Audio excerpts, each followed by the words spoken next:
blind street musician played outside the hospital. Then the police officer recognized the lullaby his mother sang before she died. The autumn wind carried the soft notes of an old guitar across the hospital parking lot. Every afternoon for months, an elderly blind man sat on the same weathered bench near the entrance, his fingers moving gently over the strings. His gray hair fell across dark glasses, and a small tin cup rested by his feet. Most people hurried past, coins clinking only now and then. Yet the melody he played never changed. It was a quiet lullaby, the kind a mother hums when the world feels too heavy for a child's heart. His name was Thomas Reed, 78 years old, widowed for 15, blind for 8. Once he had taught music in the little elementary school 3 towns over, but illness took his sight and then his savings. Now he played for the sick and the grieving who came and went through those glass doors, believing his music might ease a stranger's pain the way it once eased his own. He never complained. He simply smiled when someone paused to listen and said, "Thank you for hearing me today." On this particular Tuesday, Officer Michael Torres finished his shift and walked toward his truck. He had spent the morning helping a family whose son was in surgery after a car accident. The boy was only 12, the same age Michael had been when his own mother lay in that very hospital, slipping away from cancer. Michael's boots slowed as the familiar melody reached him. His breath caught. The tune was impossible. It was the exact lullaby his mother used to sing when nightmares woke him. Her hand smoothing his hair, her voice soft as moonlight. He crossed the lot almost without thinking. When he stood in front of the bench, the old man sensed someone near and stopped playing. Michael's voice came out rough. "Sir, where did you learn that song?" Thomas tilted his head, listening to the tremble in the younger man's words. "A long time ago, a little boy in my music class asked me to teach him something gentle for his sick mama. He said she couldn't sleep because of the pain. I made it up for her." "Why do you ask, son?" Michael swallowed hard. "That little boy was me.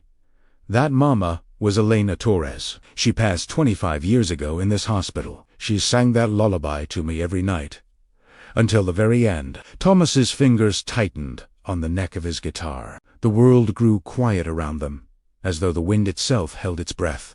The old man's hand reached out slowly until it rested on Michael's arm. Michael felt the years in that touch, the calluses from decades of strings, the tremble of age and wonder. Thomas spoke so softly, the wind almost carried it away. "Your mama had the purest heart I ever met. She came to every school concert, even when the pain was bad. She'd sit in the back row clutching that little blue scarf, smiling like sunlight. When she asked me to teach you something to comfort her, I never knew the song would live this long." Michael knelt beside the bench so the old man wouldn't have to strain. He told Thomas how, after his mother died, his father drank himself quiet and the house filled with silence. How he had searched everywhere for someone who still knew that melody, but no one did. How he became a police officer because he wanted to protect people the way no one had protected his mom from leaving too soon. "For 25 years, I thought that lullaby died with her," Michael said, voice breaking. "Today, it found me again."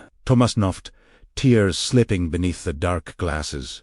"Music has a way of waiting for the right heart to come home. I play it every day, hoping the boy I once knew might walk past and remember he was loved." A nurse stepped out of the hospital just then, looking for Officer Torres. She saw him kneeling beside the bench, head bowed, shoulders shaking. She quietly turned and went back inside. Some moments are too sacred to interrupt. Michael reached into his pocket and took out his wallet. Thomas heard the rustle and lifted a hand. "No, son. Not for money. You've already given me the greatest gift. You told me the song reached her." Michael gently closed the old man's fingers around something small and metal. It was his mother's silver St. Christopher medal, the one she wore until the day she died. Michael had carried it on his duty belt ever since. "She would want you to have this," he said. "You kept her voice alive when I couldn't." Thomas held the medal against his heart and began to play again, softer than before. This time, Michael stayed. He sat on the cold bench and let the lullaby wash over him like forgiveness. Weeks turned into quiet seasons. Every Tuesday after his shift, Michael parked his patrol car and walked straight to the bench. Sometimes he brought coffee in 2 paper cups, sometimes a warm blanket when winter bit hard, sometimes just himself. Thomas never asked for anything, but his face lifted the moment he heard Michael's boots on the pavement. They would sit together while the old man played, and Michael would tell him small stories. The boy he helped find his lost dog, the elderly woman he carried across a flooded street, the teenager who cried in the back of his cruiser because no one had ever believed in him before. Thomas listened the way a father listens, nodding, smiling, sometimes adding a gentle chord when words weren't enough. One Thursday in early spring, Michael arrived to find the bench empty. The tin cup was gone. The guitar case sat closed and alone. His heart dropped like a stone. He ran inside the hospital, asking every nurse he saw. They pointed toward the 4th-floor oncology ward. Thomas had collapsed the night before. His heart, tired from so many years of carrying other people's sorrow, had finally asked for rest. Michael took the elevator alone. When he stepped into the room, Thomas lay small beneath white sheets, eyes bandaged from a recent surgery that had tried, too late, to give him back a little sight. Machines hummed softly. Michael pulled the chair close and took the old man's hand the way Thomas had once taken his in the parking lot. Thomas turned his head toward the familiar voice. "You came," he whispered, smiling through cracked lips. "I was hoping the song would bring you one more time." Michael's throat closed. "I'm here, Mr. Reed.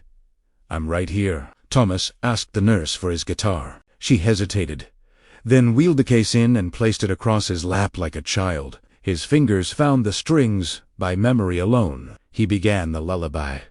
Slower now, each note trembling with goodbye. When he finished, he rested his hand on Michael's cheek.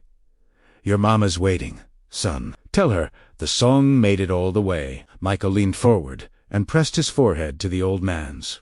"I will," he promised, "and I'll keep playing it for every hurting heart that walks past that bench." Thomas slipped away an hour later, peaceful, still smiling, the silver medal warm against his chest.